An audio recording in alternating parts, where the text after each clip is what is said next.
ശ്രീ ജ്യോതികുമാർ ചാമക്കാല, ഇന്ന് വലിയ വിവാദമായ നിങ്ങളടക്കം ഇപ്പോൾ പരാതി നൽകിയിരിക്കുന്ന പത്രപരസ്യത്തിന് LDF അനുമതി പോലും വാങ്ങിയിട്ടില്ല എന്ന വിവരമാണ് 24 പുറത്തുവിടുന്നത്.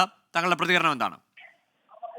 ഒരു തെരഞ്ഞെടുപ്പിന് സ്വാഭാവികമായും ഇത്തരത്തിൽ പരസ്യങ്ങൾ കൊടുക്കുമ്പോൾ തെരഞ്ഞെടുപ്പ് കമ്മീഷന്റെ പെർമിഷൻ വാങ്ങിയിട്ട് വേണം കൊടുക്കേണ്ടത്. അപ്പോൾ ഞങ്ങളെ സംബന്ധിച്ച് ഇന്നും ഞങ്ങളുടെ പത്രപരസ്യം എല്ലാ പത്രത്തിലും വന്നിട്ടുണ്ട്. ഞങ്ങൾ മുൻകൂട്ടി തെരഞ്ഞെടുപ്പ് കമ്മീഷന്റെ അനുമതി വാങ്ങിയതിനു ശേഷമാണ് കൊടുത്തിട്ടുള്ളത്.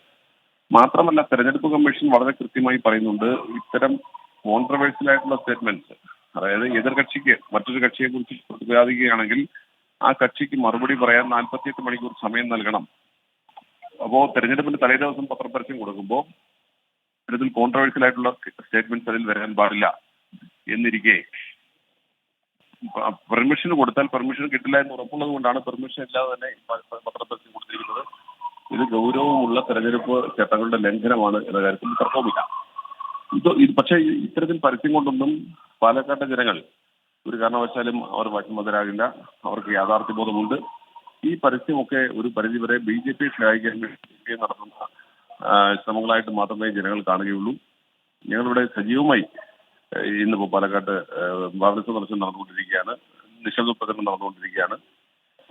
ഈ പ്രചാരണങ്ങളൊന്നും, ഈ കള്ളപ്രചരണങ്ങളൊന്നും UDFന്റെ വിജയസാധ്യതയെ ബാധിക്കുകയുമില്ല. പക്ഷെ നിയമപരമായി ചെയ്യേണ്ട കാര്യങ്ങൾ ചെയ്യാതെ LDF തന്നെ വർഗീയമായ ചെയ്തിട്ടുണ്ടാകുന്നതിന്റെ ഏറ്റവും മികച്ച ഉദാഹരണമാണിത്.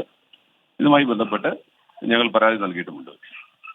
കോൺഗ്രസ് നേതാവ് ജ്യോതികുമാർ ചാമക്കാലയാണ് പ്രതികരിച്ചത്. ഇത് വർഗീയ ചേരിതിരിവ് ലക്ഷ്യമിട്ടുകൊണ്ട് LDF നൽകിയ ഒരു പരസ്യം എന്നതാണ് UDFന്റെ ആക്ഷേപം. ഒപ്പം ആ പരസ്യത്തിന് അനുമതി പോലും വാങ്ങിയിരുന്നില്ല എന്ന വാർത്തയാണ് 24 ഇപ്പോൾ പുറത്തുവിട്ടത്. ഏതായാലും മീഡിയ മോണിറ്ററിംഗ് കമ്മിറ്റിയുടെ അനുമതിയില്ലാതെയാണ് LDF ഇന്ന് സന്ദീപ് വാര്യർക്കെതിരായ പരാമർശങ്ങൾ ഉൾപ്പെടുത്തിയ ആ പരസ്യം, സന്ദീപ് വാര്യരുടെ മുൻ ഫേസ്ബുക്ക് പോസ്റ്റുകൾ ഉൾപ്പെടുത്തിക്കൊണ്ടുള്ള ആ പത്രപരസ്യം നൽകിയത്. അത് സുപ്രഭാതത്തിലും ഒപ്പം സിറാജിലും മാത്രമാണ് പ്രസിദ്ധീകരിച്ചതെന്നായിരുന്നു ആദ്യത്തെ ഘട്ടത്തിലെ വിമർശനം. വിവാദമെങ്കിൽ അതിനപ്പുറത്തേക്ക് ആ പരസ്യത്തിന് അനുമതി പോലുമില്ല എന്ന വിവരമാണ് ഇപ്പോൾ പുറത്തു വന്നത്.